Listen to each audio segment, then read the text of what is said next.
sa tanan katawhan, especially in the aspect of criminal law. So we can discuss more on the substantial aspects, theories. So especially what you have mentioned earlier, exemption from criminal liability. First of all, kaning moing ka criminal liability, ang sunod ana niya nga partner, no? Criminal liability, penalty, okay? Automatic na. Kung criminally liable ang sa katao, naay penalty. Also na penalty, magdepende na sa kung unsay gi-impose sa balaod. Pwedeng priso, pwedeng fine, pabayron ka, pwedeng pasilbihon lang ka, pwede po nga patyon ka, death penalty, pero wala man tayo death penalty karon gi-suspended man. Okay? So, saying that, ang kanang criminal liability, mo-connect po na siya sa mga sirkumstansya na nag-affect sa criminal liability sa usa ka tawo. Na ay common ana niya based sa atong revised penal code. Justifying circumstance, na ay exempting circumstance, na ay mitigating circumstances, na po tay alternative, na po tay aggravating. So kani sila nga maka-circumstansya, mo ni mo apektar sa ilahang criminal liability, hence penalty nila kung in kaso sila mapamatud-an diya sa korte nga nakasala gid sila. Okay? So now, kaning exempting circumstance, contrary to other circumstances, ang gipawalang sala, ano? Unsay Tagalog ka nga, dili ka pwede mahimong sad-an, di ka pwede mahimong criminally liable because exempting, tungod kay ikaw mismo nga nagbuhat, exempted ka. Wala na nagpasabot nga ang imong gibuhat exempted. Wala na nagpasabot nga imong gibuhat justified na sa balaod. Pero tungod sa special circumstances nga gi-define sa revised penal code, ikaw mismo nga tao, dili ka pwedeng mahimong criminally liable if mapamatud-an ang mga circumstansya. And one of them is insanity, ang pagkabuang. So, I hope na explain na ko maayo kung unsa ni siyang exempting circumstance that affects criminal liability. Okay, Attorney No. So, unsa may mga posibleng makuan mga for example lang Attorney No nga pwede masulod nining mao nga exemption sa criminal liability, Attorney? Okay, makita na nato sa Article 12 of the Revised Penal Code. A person may be exempted from criminal liability if they are suffering from insanity or mental illness at the time of the commission of the crime. At the time of the commission of the crime, take na keyword ana. However, the law requires that the insanity be so grabe ba, severe, no? That the person cannot comprehend the nature and consequences of their actions. Kinahanglan nga atong panahon gid nga nabuhat nila ang kanang alleged nga krimen, naagid siya sa state sa iyang insanity. Dili ingon nga naa siya sa iyang state of lucid interval. Technical na siya na term. Kaya nga naman, ang kanang lucid interval, for example, buang ka, diagnose ka nga naa kay mental illness, no? Di man nagsakto ang word nga buang, pero nalay mentally challenged lang atong gamiton nga word ya. So na clinically diagnosed ka na nga kay mental illness or mentally challenged. Importante ana nga sa katong panahon nga gibuhat nimo wala ka sa imong lucid interval, meaning dili ka normal atong time. Pero kung mapamatud-an na sa korte nga naay mga circumstansya due to a series of events, makita nga gi-premeditate nimo, naa kay gibuhat nga mga previous acts nga makaingon ang korte nga nagiplanuhan din nimo, bisa pag-ingon nga clinically diagnosed ka with mental illness, pwede gihapon ka nga dili masulod ang circumstance if naa kay lucid interval. Meaning, normal ka atong panahon nang gibuhat nimong krimen, so insanity cannot be used as an excuse. For insanity to be a valid defense, the accused must prove that he was suffering from mental disorder or illness at the time of the crime. Because the mental condition should be proven as very severe that the accused cannot understand the nature of their acts or distinguish right from wrong. Unsa may ilhana ana?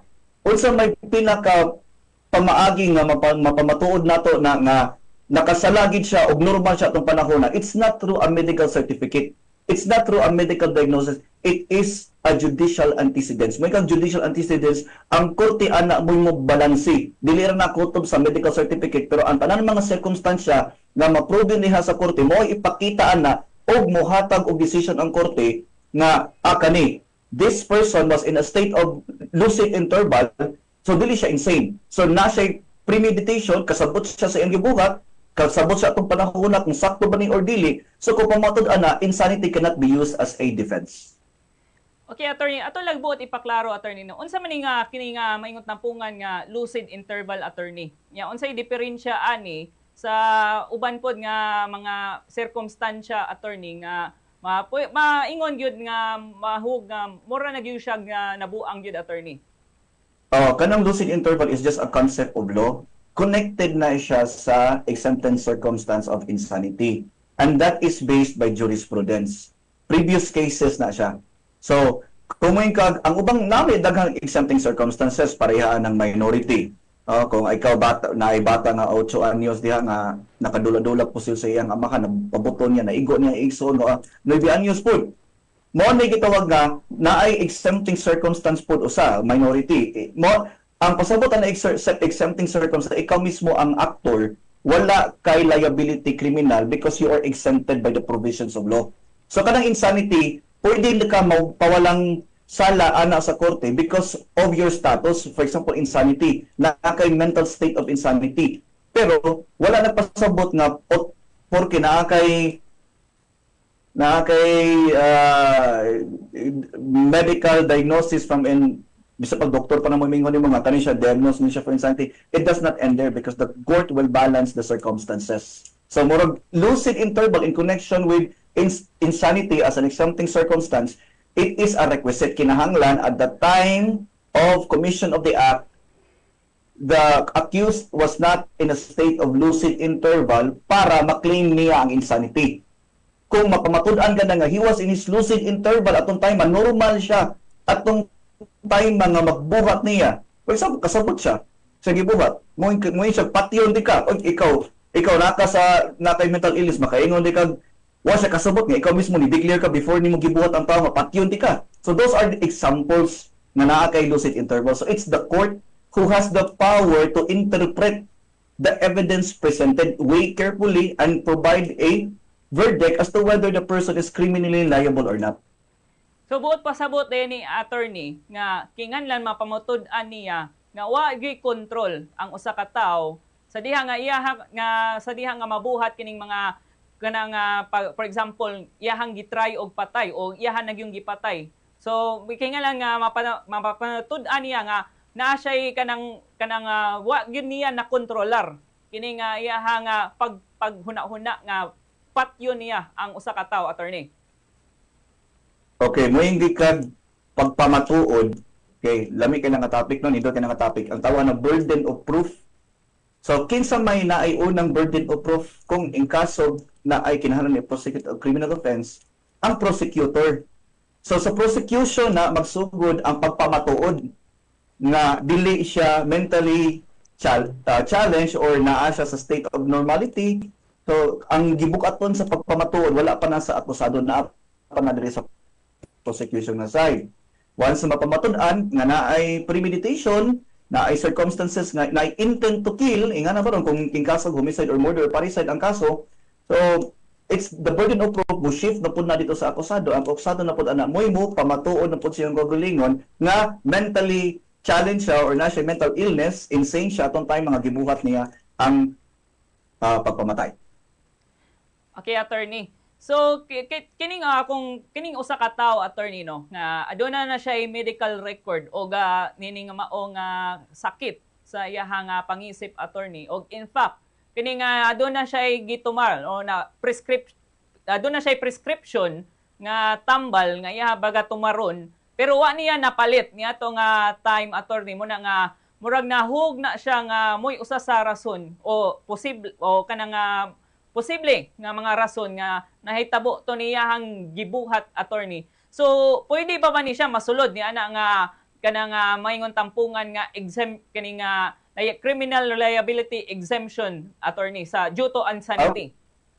Yes, mo complicate sa issue na if a person with a known mental illness will fail to take their prescribed medication. Pero dili na conclusive circumstance nga makaklaim dayon og exempting circumstance under the law. Insanity is not automatically excused used if the individual fails to take prescribed medication, as this could suggest negligence on the part of the person.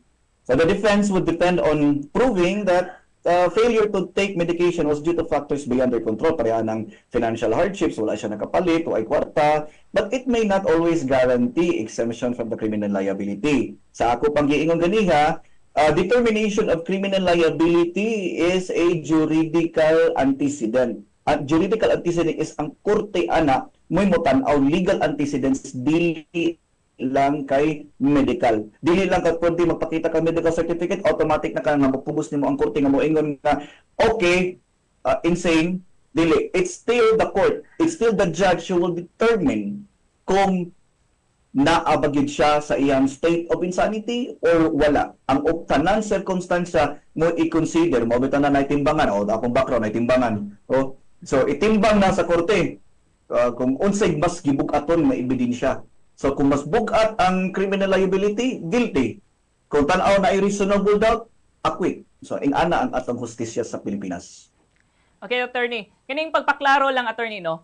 Kinang mahug ba kani nga masulod sa kining mayon tampungan nga insanity o pagkaubuang kining blinded by rage kanang murag na buta na ka sa imong grabing kalagot, attorney ba? O masul pa ba ni siya sa kanang mayon tampungan nga insanity, attorney? Okay, imo una ni insanity, state of mind. Rage, blinded by rage, kalagot, emotions na, feelings, okay? Dali ra kay nato na i-distinguish. So the answer is no, because blinded by rage or being in a state of intense emotional distress due to anger does not automatically qualify as insanity under Philippine law. While it may influence, of course, the accused mental state, it typically leads to a defense of provocation or passion and obfuscation rather than insanity. Muigi kag provocation, passion, wala na nasulod sa exempting circumstance. Naa na makita dito sa mitigating circumstance. Muigi kag mitigating circumstances, dili siya exemption. Dili exempted ang tao, pero makatabang siya sa pagpaubos sa penalty kung hatulan siya sa korte guilty. Ingana siya basta ang blinded by rage ang atong gamiton as a defense. Dili na siya applicable dito sa insanity nga defense. So, attorney, di ba, ni hisgot kita o kining mayngon tampungan nga premeditation. So, sa mao nga sa usa ka act, attorney, no? Kini bang pagkanunay nga paghulga sa pagpatay nga maingon nga pat ka na nga patyon ti ka o patyon na ko imong pamilya. O mahimo pa ba ka ni o sa pa ni sa part ani nga premeditation, attorney? Di siya musulod, for me, di siya musulod at premeditation because that you have already made bahad. Bahad na ka, nag-threat na ka, that's already grave threat. That's already a crime. Dili lang na siya circumstansya nga ordinary. So kato panahon na nga nagbahad ka, nakatoy criminal element ato. Na-consummate na nimo ang pagpanghulga ng patyo nimo ko sa kataw. So kana, kung wala man ganina napasaka, it can be converted as a motive. Remember, under the law, motive is different from intent. Mo yung motive, mo ni siya moving power, motibo. Pero wala pa na ginanimo na sugdan ang mga elemento sa usa ka krimen. Though katong akong statement ganiha, mo yung grave threat na human na, pero kung wala siya pasakaan o kasong grave threat atong panahon na, then that circumstance can just be converted into a motive. Motivation nga nung nabuhat niya ang katong sumusunod nga mga krimen, allegedly. So, for example, kung nana din mga bahad atong panahon na, niya, after pinaka days na patay niya, it can be used as a motive, no? Na naagi siya motive para mabuhat niya ang iyang criminal intent. Ang criminal intent is katong pagbuhat na niya sa pag-execute na niya sa elements sa usa ka crime sama sa pagpatay. Okay? So pagpatay na criminal intent. Kung ari ka sa bahad atong circumstances, motivation. So na motivation pwede na gamiton as a motivation, as a circumstance nga mapamatuod ang gitawag nga, for example, premeditation. Premeditation is a qualifying circumstance sa murder. So, kung murder or parricide na ay qualifying circumstance nga imo na ning giandaman-daan, gihuna-huna na nimo maayo, wa pa nimo buhata ang pagpatay, then obviously that can be used as a motivation. It can add weight to the evidence of the prosecution for proving guilt of the accused. Okay, attorney. Kani nga unsa may kani nga sa same lang gihapon ni nga kuan pod attorney no. Pwede ba nato ipasabot sa ato ang mga kabumbo ang difference o kalahian nining nga kaso nga murder, homicide o parricide, attorney? Okay, sa lagtod nga pagkasulti, gipatay nimong tao, automatic na homicide. Kung naay mga sirkumstansya nga gi-define diha sa balaod, I'll give you an example sa ka circumstance. Pareha ganiha, premeditation. Imo nining gihuna-huna daan, giplanuhan na nimo daan. So kana qualifying circumstance. Kung wala ng premeditation, altercation lang, usa ka adlaw sa bar, wala gid kay plano nga imong impatyon ang tao, nakalalis mo, nagsunong bagay mo, karon kay nakakupot kag usa ka sharp object, napatay mo usa ka tao. Walay circumstance sa pag-premeditate nimo. So homicide. Kung ari ka sa murder, naa na siya qualifying circumstance. One of them is premeditation. Napay ubang circumstances such as treachery, kanang mga swift attack, kanang imo lang gigamit nimo ang advantage karon sa kagabi unsa na siya nya kalitan nimo dunggab mo sa katawo nga wala siya chance nga iyang or opportunity nga iyang madipinsaan ang iyang kaugalingon. So mo ni mga qualifying circumstance nga makapa-elevate sa crime nga homicide into murder. Okay, so naay qualifying circumstances nga wala sa homicide. Kung nakapatay kag tao, na qualifying circumstance, murder.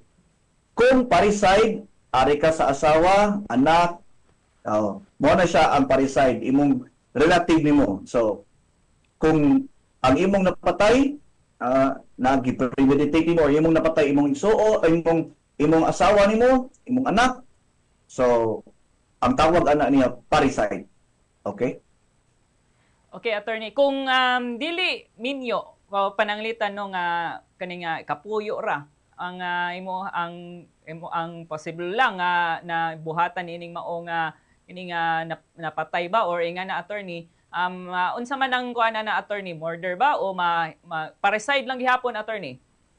Ang ato ang general principle of law diha no natay gitawag nga what is not included is excluded. Okay, kung wala siya diha sa parricide, ang kanang live-in partner wala man nagi-mention sa parricide nga krimen, pwede na dito sa murder nga side or homicide.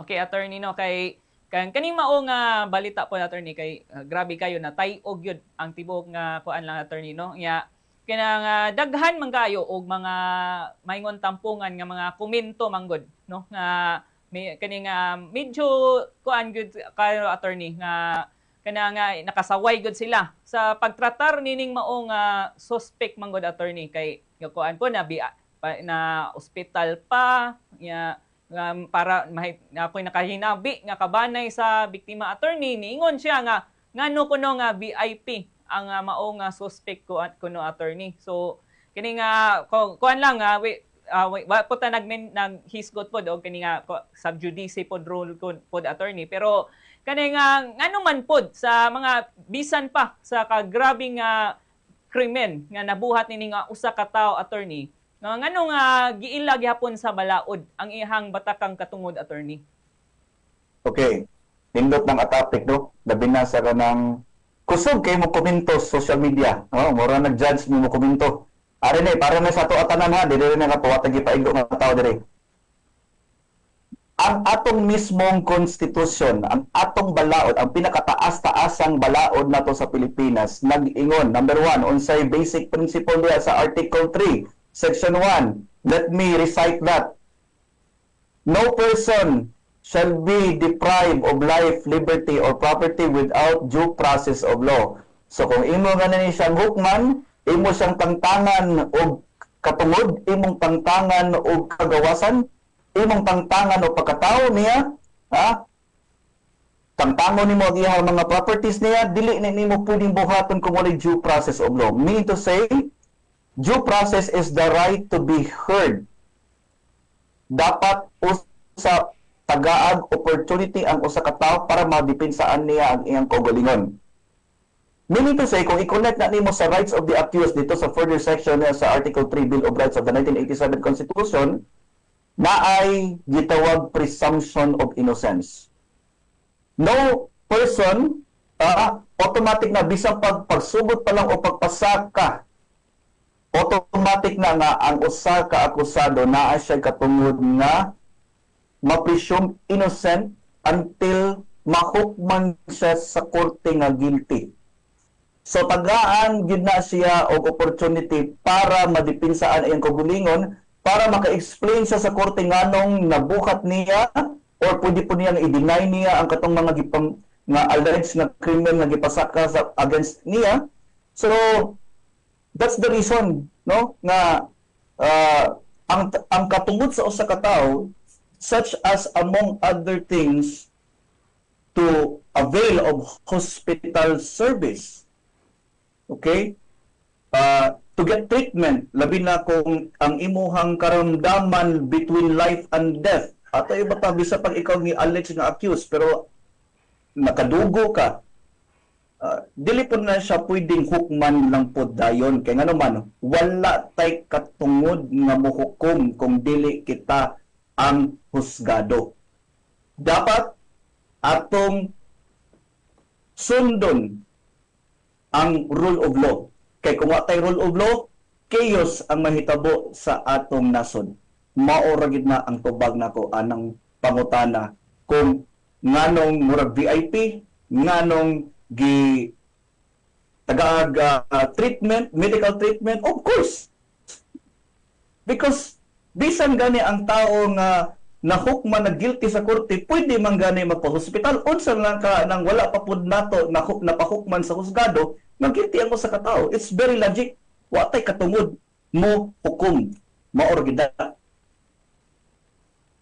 Okay, attorney. So mao kadto ato nga unang topic, attorney, no. Og para pod sa to mga kabombo nga nagpaminaw og nagtan-aw nato karon, o pwede ra kay mo padangat sa iyohang mga pangutana, mga komento, mahitungod sa mga suliran, mahitungod sa balaod, o pwede ra kayo mamahimo ra kayo nga mo comment sa ato ang live stream karon sa ato ang Facebook page nga Bombo Radyo Cebu.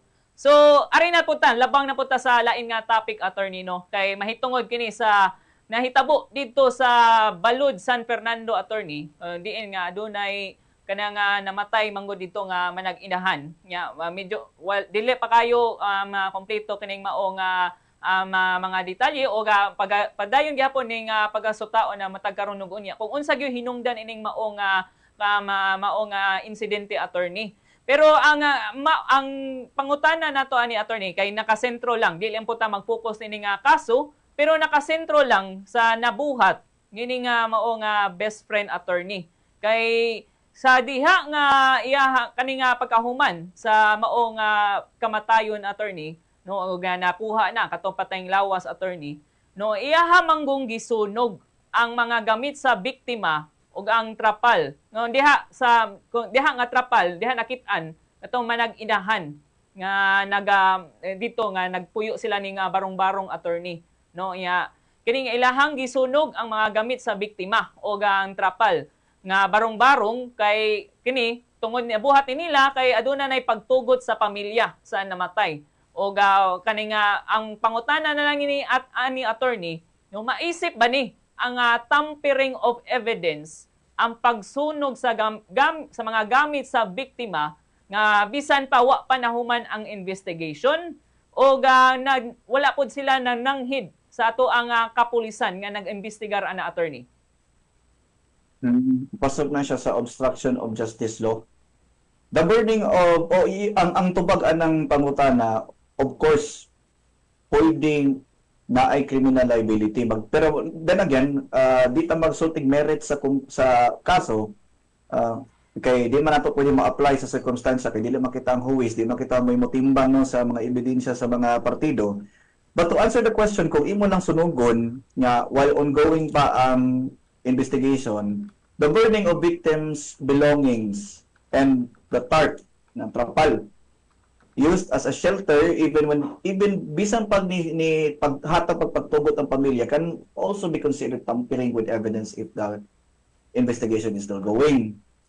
Under the obstruction of justice law, tampering with evidence includes acts such as altering, destroying, concealing, or removing objects, okay? Unsa man siyang alter, imong usbon, imong modify nimo, bubuo nimo, destroy, concealing, imong kuhaon, taguon nimo, or removing objects, no? Imong kuhaon ng mga parts ba doon nga mo ebidensya. That could be material importante sa investigasyon.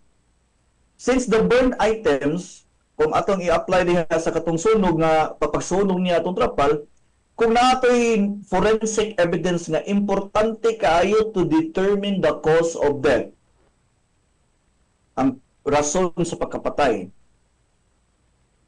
ang pag-distract ana before the conclusion of the investigation could be seen as obstruction of justice. Again, even if the victim's family consented, bisan pag nisigot pa sa disposal, ang law enforcement authorities such as police also has the primary right to preserve potential evidence until the case is fully is resolved, no? So if proven, those responsible for the burning could face legal consequences for interfering with an ongoing investigation. That's the answer. Mao pod lagi attorney kay ilaha manguning nabuhat kay para kun nila kuno kay na kuno'y mura o kani nga bad omen kuno may tapungan nga bad omen kay kani manggo nga kani nga trapal mangpod na attorney no kay deha mangpod namatay katong biktima nya mura pod og lainan pud sila magtan-aw nga dira nahitabo ang possible nga crime scene pod attorney nya bisan pa nga wala nay kuan cordon mo to nga nabuhat to nila ang mao nga attorney. Okay, mo gituhuan nila. Okay, para na pod natong tanan ni.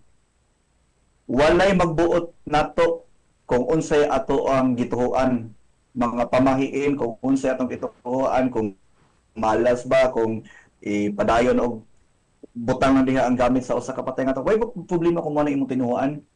Mo na gitawag freedom of religion or the doctrine of benevolent neutrality. Okay? Again, mo na sila freedom of religion. You have unlimited ways of believing what you want to believe. Okay? Neutral rang state diyan dapita ang nasod, neutral na ta diyan dapita. Pero panahon gani nga ang imong buhaton tungod sa imong pagtuo-tuo nimo, nakabuhat hinuon ka o paglabag sa balaod sama sa krimen, sama sa ingani atong gidiskussan obstruction of justice, musulod diha ang unsa man nga power sa state, police power sa state. Okay. Balik ko na ko ha. Balik ko na ko. Bisan pag imong Ginoo si Buddha, bisan si Satanas pa na imong Ginoo nimo. Bisan pag kinsa pay Ginoo nga imong Ginoo, why problema na kung kinsa imong Ginoo? Respetuhon na sa Pilipinas. Pero panahon gani nga mulabag kag balaod, kaya naman kanang religion, divine law. Pero ang enforceable ka klase sa balaod nato diri sa Pilipinas is human positive law. Daghang klase sa balaod, human positive law, divine law, natural law, kanang law on gravity, what comes up must go down. Daghang klase. Pero kanang divine law, supported na siya sa religion, okay ra kayo ang Pilipinas. Ana, dili mang hilabot, neutral ra. Pero mohimo gani ka paglabag diri sa human positive law, musod ang police power of the state. Dili nimo mahimong rason kay nituo kag tuo-tuo nimo kung usa na imong gituhuan nimo imo nang gisunog hinuon wa na nung hinuon ang PNP or ang police nakahimo sa ilang saktong investigasyon labi na diri sa forensic evidence nga mo hinuoy importante kaayo nga magamit unta kung unsay cause of death sa usa ka tawo. The balance of rights, right to believe, freedom of religion is inferior to the police power of the state. Hinaot nga nasabot na sa tanan, na-explain na ko tarong. Mo ray tubag. Okay, attorney. So mobalhin tawo og kuan pod next nga topic unya tawo-tawo attorney pero mag-commercial sa ta para mas mutaas pa gyud ang ato ang discussion ini kay labi na kay murag bugat-bugat po ning ato ang sunod nga topic attorney. So standby lang attorney kahuman sa commercial kay para mo balik ta para sa paghisgot sa ikatulong og sa last nato nga topic attorney. Okay. Atong takna mga kabombo, 41 minutos nang nakalabay sa alas 2 sa hapon. So mo balik unya taod-taod si attorney no, attorney Abelardo Kilato na junior no para sa pagpadayon sa to ang mga hisgutanan nato karon nga hapon na mga kabombo. So kung kamo mga kabombo aduna bug ko mga pangutana o mga kuan pod mga kabombo no mga komentaryo no sa ato ang mga hisgutanan karon no pwede ra kayo mo comment sa ato ang live stream karon nga naka-post o naka-share sa ato ang Facebook page nga Bombo Radyo Cebu sa Facebook mga kabombo. Atong takna mga kabombo 42 minutos nang nakalabay sa alas 2 sa hapon, mubalik taon yang taod-taod mga kabombo, human lang sa pipila ka mga pahinumdom sa Pikas Lawa. Mga kabombo, please stand by.